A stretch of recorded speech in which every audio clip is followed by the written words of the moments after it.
Mr. President, Senator from Arizona. I ask unanimous consent that the Senate be in a period of morning business with senators permitted to speak therein for up to 10 minutes each.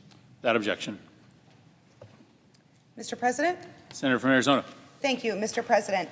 I rise today as border communities in Arizona and across our country are in complete crisis.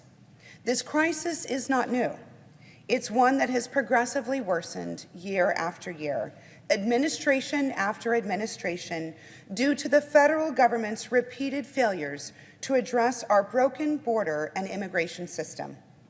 As a native Arizonan, I've seen firsthand how these failures fall squarely on the shoulders of border states, risking the safety of our communities and endangering the lives of migrants themselves. Right now, we're experiencing a dangerous tipping point. The combination of an unsecure border, an overworked and under-resourced Border Patrol and Protection Force, and never-before-seen levels of illegal immigration, asylum seekers, and coordinated smuggling efforts have completely ruined an already broken system. To make matters worse, Title 42, the public health order that stops some migrants from entering our country, may soon expire, allowing thousands of migrants to enter Arizona, Texas, and other border states without the proper procedures, plans, or infrastructure in place. Let me be clear. This is a humanitarian and security nightmare. Already, our border towns can barely keep up with the demand from the overwhelming levels of immigration. In San Luis, a small community of roughly 37,000 people right on the Arizona-Mexico border, the fire chief recently told us that 3 of his 5 ambulances are used solely to care for migrants in need, leaving only 2 ambulances for the entire local community on any given night. The city of Tucson has already accepted over 15% of its total population just in migrant releases since April of this year. And in Yuma, the threat of street releases persists every single day, including today. With thousands of migrants coming to our border and seeking asylum, our overwhelmed Border Patrol agents are now additionally tasked with processing asylum seekers, taking the agents away from their important work of patrolling the border, apprehending illegal crossers, and stopping cartels, drugs, and smugglers. The consequences are plain to see.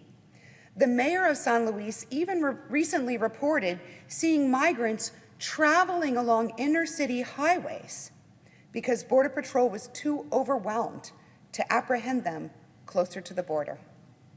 While towns like San Luis, humanitarian organizations across our state, and our brave women and men in blue, green, and brown shoulder the burden of a failed system, Washington continues to politicize solutions.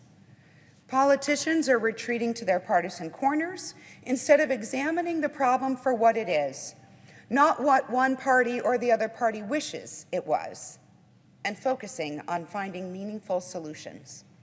Some refuse to acknowledge the need for increased security measures at all, while others have a singular view of what kind of security is sufficient. Some want to welcome all who come to the border into our country, while others want to keep everyone out. And a few want to defund the very agencies who were tasked with enforcing our immigration laws, or underfund the very humanitarian organizations that provide vital services and care for the asylum seekers our country has always pledged to help. As someone who has seen all the challenges at our border my entire life, I know these are all false choices. That's why I rejected the partisan echo chamber and partnered with my good friend, Senator Thom Tillis, on a bipartisan proposal to help solve some of the real problems our border communities and immigration system continue to face. Just as we have on a number of complex issues, from gun violence to marriage equality and religious freedom, we focused on our shared values and shared goals. Before we could tackle the issue of a backlog asylum process, employment visas, or the status of undocumented residents, we knew we had to focus first on securing the border. A problem as big as our broken border needs a smart, comprehensive solution, and that solution starts by investing in the brave men and women who keep our border safe. A robust, well-trained, and well-resourced Border Patrol, Office of Field Operations, and Air and Marine Operations Force are critical to secure the border, to keep our community safe, and ensure the fair and humane treatment of migrants. Senator Tillis and I focused on boosting pay, increasing force sizes, and providing our agents and officers the equipment and the technology they need to do their jobs safely and efficiently. Beyond supporting our men and women in blue, green, and brown, we are committed to reasserting control of our border. Senator Tillis and I understand that to secure our border, we need physical barriers where they make sense. But relying only on physical barriers is a 17th century answer to a 21st century problem. The fact is, the majority of illegal drugs seized coming into our country arrive through our ports of entry. This past October, our Office of Field Operations officers reported a 73% increase in fentanyl seizures compared with just 1 year ago. And just 2 weeks ago, the Office of Field Operations officers at the Nogales Port of Entry seized over 1.5 million fentanyl pills in less than 5 days. A wall alone can't stop these drugs from finding a way into our country and killing our friends, our neighbors, and our loved ones. We must supplement security barriers with innovative technology solutions.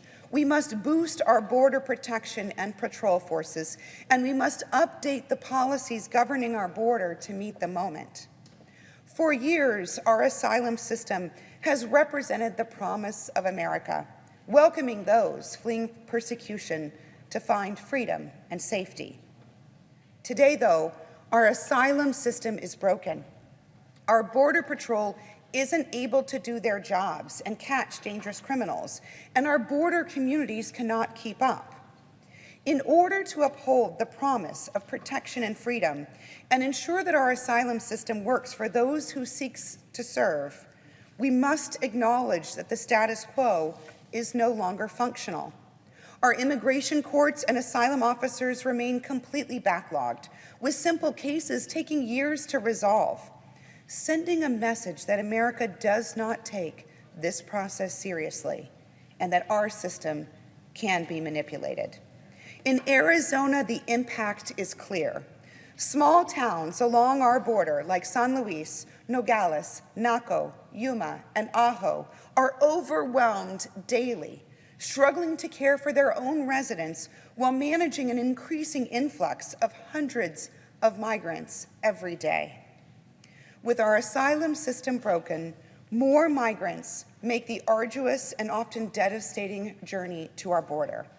When they arrive, they risk not being able to access the care and medical attention they need. Now, Arizona's humanitarian organizations do incredible work. They go above and beyond every day to avoid street releases and to ensure that migrants are treated fairly. But they can only do so much. For example, the main humanitarian organization in Tucson, Casa Alitas, has been operating over capacity for over a month, serving an average of 600 asylum seekers a day. And Yuma's Regional Center for Border Health now is contracting hotel rooms and buses due to the large number of migrants coming to that small city. With the snowbird season and farming season well underway, hotels are increasingly limited, placing even more strain on Yuma's already overwhelmed public health and emergency response system. So Senator Tillis and I understand we cannot address the border without also fixing our asylum system. Our bipartisan plan creates an orderly system for those wishing to claim asylum. By streamlining the asylum process in a manner that respects American values, we will quickly and fairly adjudicate claims and remove those who do not have a valid claim of asylum, sending a message to those in other countries that our asylum system will no longer be manipulated. The crisis at our border represents an immediate threat, but those of us from border states know, and we've seen up close, that strong border security, healthy cross-border trade, and a fair immigration system all go hand in hand. We can and we must achieve all three. In 2019, over $2 trillion worth of goods were traded through our ports of entry, and the Nogales port alone handles over $1 billion of produce every year. The goods and services traded between Arizona and Mexico power jobs across our state, and often immigrant workers are the very ones fueling our cross-border trade and keeping this sector of our economy strong. To ensure that our border states' economies continue to grow, and to ensure our nation's economy continues to thrive for generations to come, we need a robust workforce. And that's why our bipartisan proposal fixes a wasteful loophole in our current employment visa system. For years, hundreds of thousands of visas have gone to waste. By righting this wrong, we'll increase our country's competitiveness and ensure that America has the workforce it needs to power our economy and compete on the world stage. I believe the future resilience of our country also depends on the full inclusion of millions of young people, often known as dreamers. In America, we don't punish children for the actions of their parents, and millions of young people have been brought to our country through no fault of their own. These kids have grown up in our neighborhoods, attended our schools, graduated, gotten jobs. They've served in our military. They've contributed to our economies, all while making our communities more vibrant and rich places to live. But now they're stuck in limbo, casualties of Washington's inability to solve our broken immigration system. And that's why Senator Tillis and I have said enough is enough. We call on our colleagues to join us in a bipartisan plan to give these young people a chance to be recognized as Americans. Look, our proposal is tough, but it is fair. And I am certain that it will make America a stronger and safer place for all of us. I stand here today disappointed as we come close to closing out the 117th Congress, that Washington has chosen yet again to retreat to its partisan corners instead of doing the hard and necessary work of finding the lasting solutions when it comes to the crisis at our border. And in Arizona, we will continue to shoulder the burden. Now, part of the problem is that many in Washington have never taken the time to really see our border up close. And without seeing it for all of its diversity and its challenges, it can be easy to rely on the partisan talking points instead of focusing on the meaningful, realistic solutions. That's why when we come back to Congress in January, one of the first things I'll do with Senator Tillis is convene a bipartisan group of senators who are willing and committed to get something done. We're going to bring them to the border. We're going to see what Arizonans see every single day, because a crisis this big should not and cannot be ignored. And in Arizona, we cannot afford for this crisis to continue much longer. Over the past 4 years, I've been privileged to work with colleagues in this body on both sides of the aisle to solve some of our country's toughest challenges. Through honesty and collaboration, we have shown America there is so much more that unites us than divides us. We've shown America what is possible when we listen to one another, not to respond or debate, but to understand.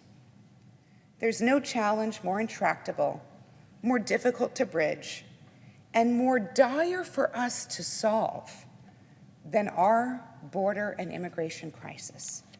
And I believe that we can come together and earnestly solve this challenge. I am willing to do this work, and I couldn't be more grateful for partners like Senator Tillis, who's also willing to do this work. And today I call on my colleagues on both sides of the aisle to join us. Put down the politics. Let's get this done. Thank you. I yield the floor.